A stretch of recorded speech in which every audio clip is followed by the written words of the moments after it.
Minerals. आज आपण बघतोय मिनरल्स. शरीरासाठी अत्यावश्यक असणारा हा घटक आहे. याला मायक्रोन्यूट्रिएंट असेही म्हणतात. हा बेसिकली सॉल्ट प्रकारात मोडतो.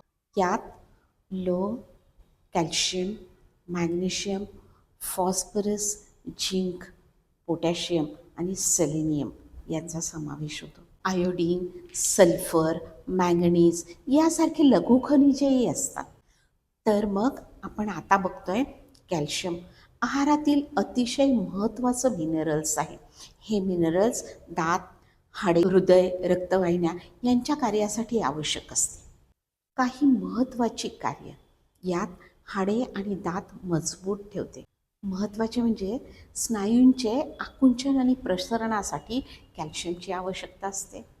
हृदयाचे ठोके नियमित करते आणि ब्लड क्लॉटिंगसाठी आवश्यक असणारा फॅक्टर असतो. चयापचयासाठी महत्त्वाचा रोल पार पाडते.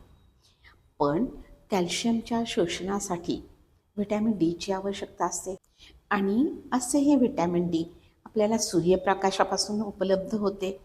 आणि अशाच माहितीसाठी आपण पुन्हा भेटतोय एक पाऊल आरोग्याकडे. धन्यवाद.